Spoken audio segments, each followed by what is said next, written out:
Welcome to the McNay's print room. My name is Lyle Williams. I'm the McNay's Curator of Prints and Drawings and Curator of Modern Art.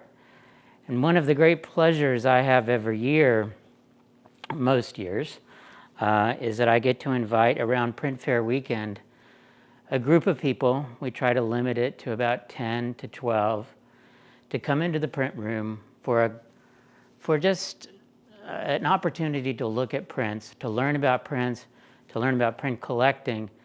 And I thought for this year, since we are having a virtual print fair, we would also have a virtual print room visit as well. And so I've divided things up into the different families of printmaking. So we'll look at relief block printing, which mostly means woodcuts. We'll look at intaglio, which means in our collection, etchings. And then last, we'll look at lithographs from the collection. And I'll explain each of the processes. But while our ears and our brains and our eyes are still fresh, there's one question I'd like to resolve early on. And that is, I sometimes hear even seasoned collectors say that they would love to have an original work by an artist, but they could only afford a print. And in the context of a museum collection like the McNay's, a print is an original work of art. The confusing thing is that it can exist in multiples, but you have to think about it in terms of, well, think of Rodin's Thinker. There are casts of Rodin's Thinker in San Francisco, in Philadelphia, and in Paris. And we don't consider those copies, they're just multiple casts of the same sculpture. The same is true with printmaking. And oftentimes, especially with older prints made before, about 1960, the editions can vary. And the other thing that you have to keep an eye out for as a collector is condition, because some prints are treated really well during their lifetime, and some are not. And in fact, a lot of prints just disappear because they get mistreated or thrown away, or they're so damaged that we can't conserve them. But I pulled for you, just to make this point, two works by Francisco Goya, the great Spanish master. And we have two impressions of a print with the title of which is Look What a Tailor Can Do. And they're from Goya's Capriccios. They're printed from the exact same copper plate, but one is probably worth a factor of 10 more than the other. And if you look very, very closely at both impressions of what a tailor can do, the impression on the left seems a little washed out. It seems a little gray and not beautifully printed. The contrast between light and dark are not that strong. But if you look at the print on the right, again, printed from the same copper plate, you have these incredible contrasts and this incredibly rich inking, sort of this dark brown-black ink that Goya is using. The difference between the two is that this is a posthumous impression. The one on the left, printed way after Goya had died, whereas the print on the right was printed during his lifetime. So plates got inherited, plates got reprinted, and over time, the quality of the impression went down. So we're very fortunate that we have these two impressions to make that point, that even prints printed from the same plate can be extremely different. So now we'll jump back in time to woodcuts.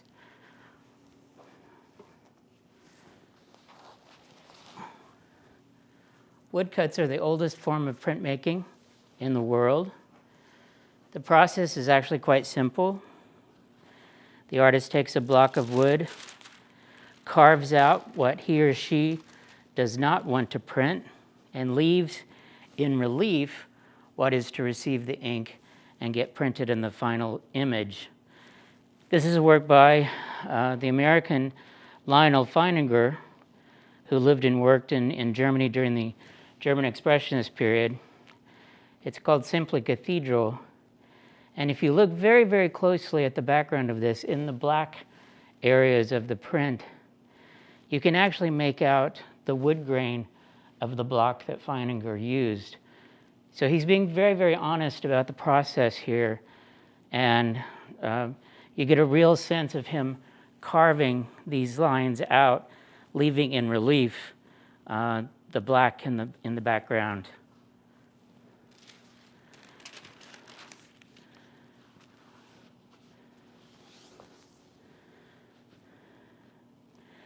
This is always a fun exercise for me because I get to pull out things I don't often look at. This is another woodblock by the Japanese-American artist Inukai. It's called simply Black Cat. And you can see that here that the artist has introduced color. And usually with wood blocks, color is added with different blocks. So Inukai would have first have printed this sort of tan color in the background, let it dry, and then print the black block on top of that. But I love the balance between the positive and negative space in this particular composition, but also the way with a very, very simple line, he gives you a sense of the mass of this rather large cat sitting on a table.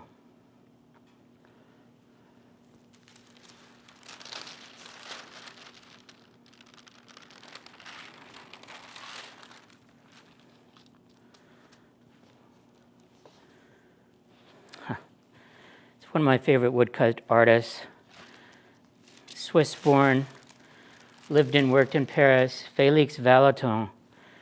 And in 1900, he did a series of woodcuts showing the Paris exposition of 1900. And here, I love how he does this. He carves out the faces in the crowd from the block, and then these almost like jellyfish tentacles come down from the top of the composition to suggest, fireworks falling down to the earth. And one, that's just been fired off and is about to explode. So a really inventive approach to the medium of woodcut. And in fact, Valeton is credited with sort of the revival of the woodcut in the end of the 19th century. Lithography sort of dominated in France for most of the 1800s, but Valeton was one of the artists who brought back the woodcut into popularity.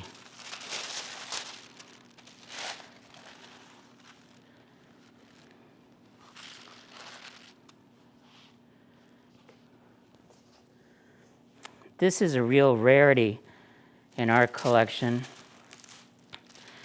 It's by a Mexican artist, Mexican modernist, named Juan Fernandez. And it actually comes from the bequest of Mrs. McNay's. It's a super rare, very early modernist woodcut from Mexico, probably dating from the 1920s. And you can see that Fernandez printed it on this gold paper. So it's a black block printed on gold. So you don't see that very often. But Fernandez was an important teacher and scholar of Mexican art and wrote a number of very influential books about the topic. But when we did the big Mexican modern show with Philadelphia, this was the only impression of this we could find.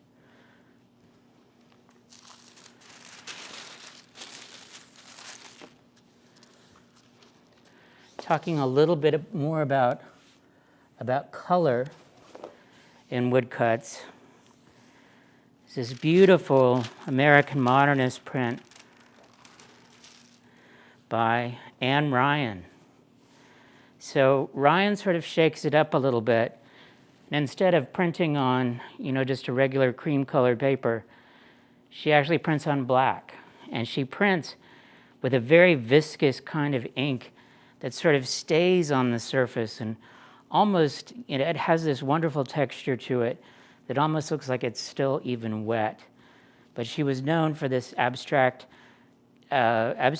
from nature design, and I love the experimentation with the papers in this particular image.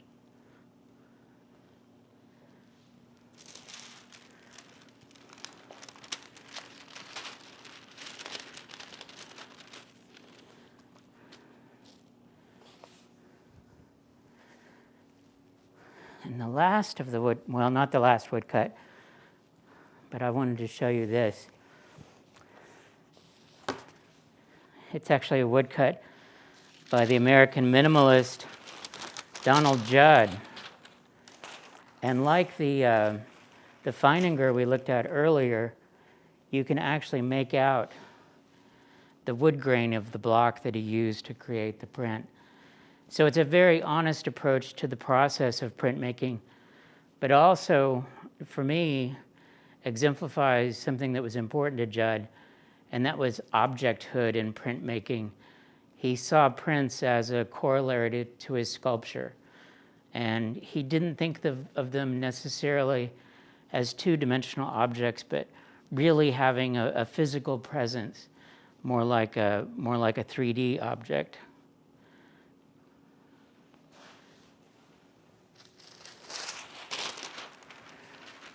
And on the wall behind me, this wonderful Yvonne Jacquet, great New York artist.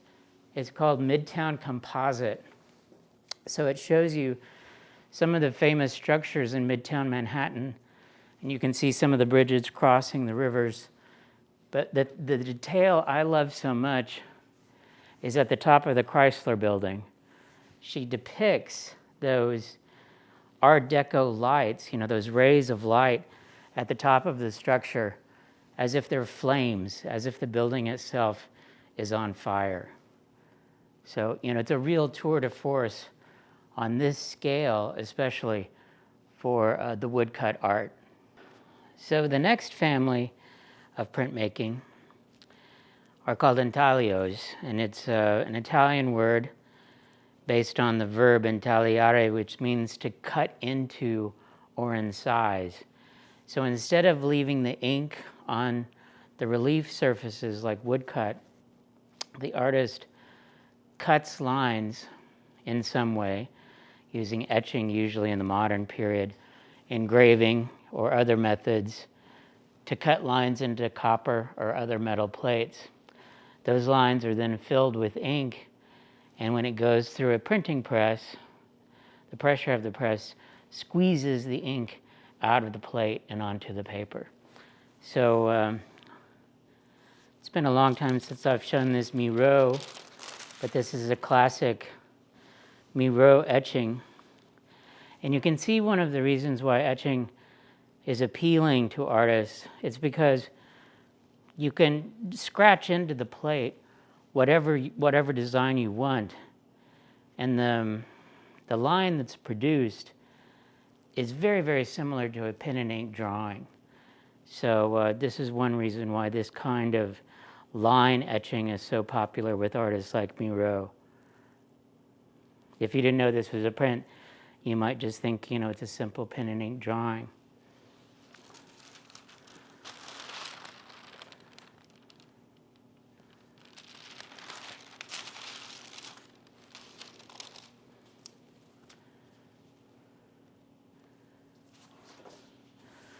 Tried to throw in a mixture of people, and I threw in some Texas artists. And this is actually one of my favorite Texas prints in the collection. It's by a woman named Blanche McVeigh, and it's the Decatur courthouse. And I love Texas courthouses, and as a kid used to travel around the state on road trips taking pictures of all the ones I could find. But this one, she sort of imbues it almost is like the building is living. It almost seems to contract and expand like it's breathing. And it's, one of the great Richardsonian Romanesque courthouses in Texas. It's just west of Fort Worth. So, it's a great example of Texas printmaking.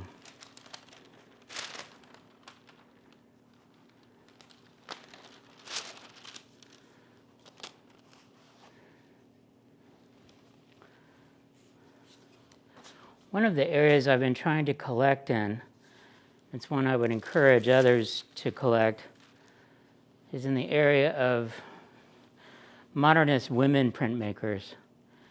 And this is a combination of etching and engraving and aquatint by Dorothy Dayner, highly important American modernist artist who was married to the sculptor David Smith. And I think because of that, her career sometimes gets overshadowed. But she was an incredibly beautiful printmaker. And this is, a complete abstract design. There's, some question as to who influenced whom between Dayner and Davis. Or David Smith, I should say.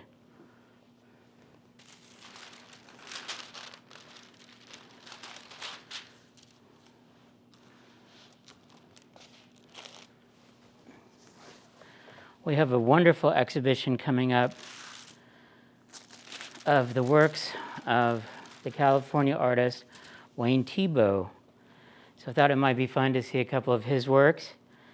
This is a Tebow, it's all etching, but you can see by thickening the lines in the bottom part of the pie, he gives you a sense of that sort of heavy chocolate icebox pie, that has a very physical quality to it. And at the top where he's trying to get the meringue quality, he loosens up the line and it becomes a lot softer. That'll be a great show for us.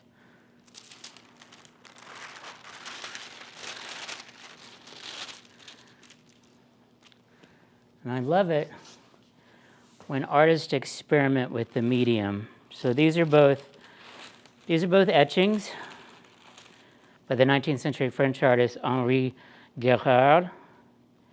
And what's going on here is that here it's a shaped plate. So the copper plate is actually the shape of the man's head. And here he's printing with a green ink, filling in the lines in the plate with the green ink. Here he's printing it almost like it's a relief print, so that the lines become the white part, or the part where the ink doesn't print. So Gerhard is really experimenting with the possibilities of the medium.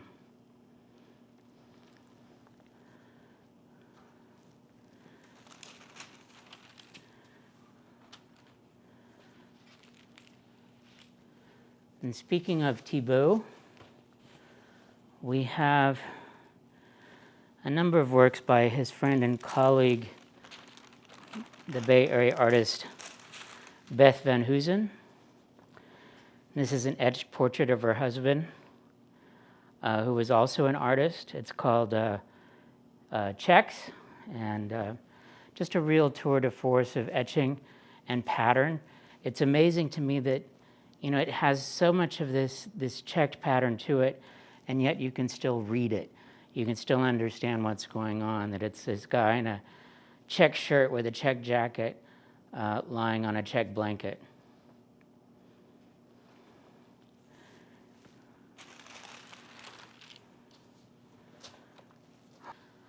So the third big family of printmaking is called Planographic. And again, I often have to apologize for the printmaking lexicon. It's a mixture of French and Greek and Latin, but originally lithographs were called polyautography, which meant multiple drawings. And when lithography was invented at the end of the 18th century, in the 1700s, it was this novelty thing that whatever you drew on the surface of a piece of limestone with a greasy ink would pick up the printer's greasy ink and it would print it directly. So it was a very direct transfer of drawing to print. and hence it was called multiple drawings. But it's called planographic because everything takes place on a single surface. So instead of, gouging out a wood block and printing on the relief, or carving into a metal plate, a copper plate, and filling those cuts with line, everything with planographic works takes place on the surface. And that's what planographic means. So that whatever the artist draws is what gets printed. And this is a beautiful Käthe Kollwitz, one of the great German expressionist artists, and you can see here why lithography was so appealing to so many artists in the modern period.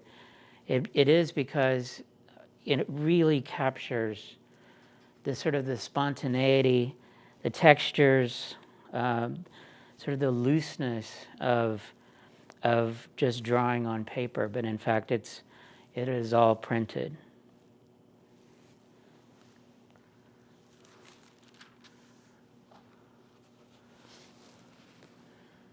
One of my favorite Texas printmakers,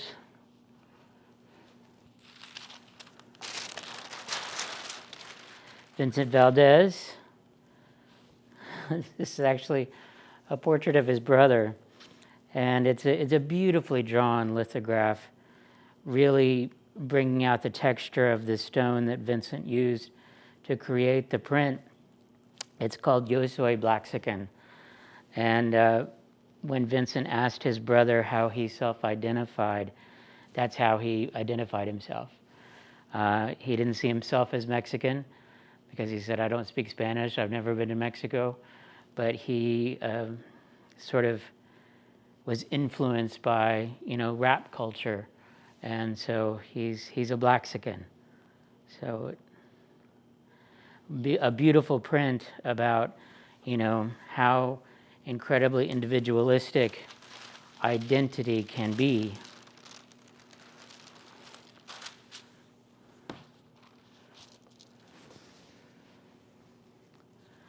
Next up, one of my favorite lithographs of all time.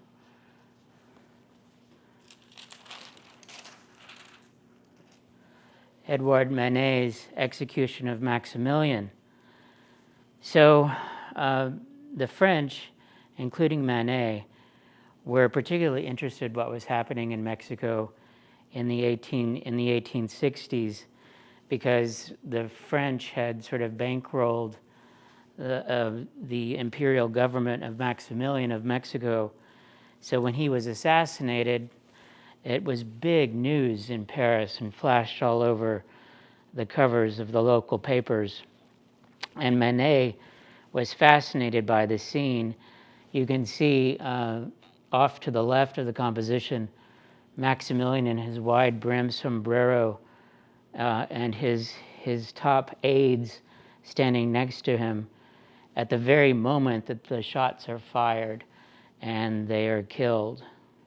He's a 19th century artist responding in a very contemporary kind of way to current events. And I think that that's, remarkable for a print from the time.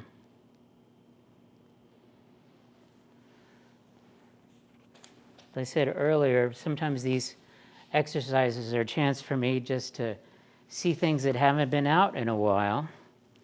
Remind me of just the great depth of our collection. It's a wonderful lithograph by Helen Frankenthaler. It's called Postcard for James Schuyler, who was an American poet. And you can see the back of the postcard. Here's the stamp right up here. But because of the reverse process in lithography, the stamp is in the wrong corner in the actual image. Frankenthaler was a meticulous printmaker. If you look at the dates on this, she started it in 1962. She didn't complete it until 1967. So, she wanted to get the colors absolutely right. She wanted to get the line making absolutely right. And, the reason it looks so much like an ink drawing is because lithographic ink comes in so many different forms. And here she's using a very liquid form of the ink to suggest this kind of very gestural drawing.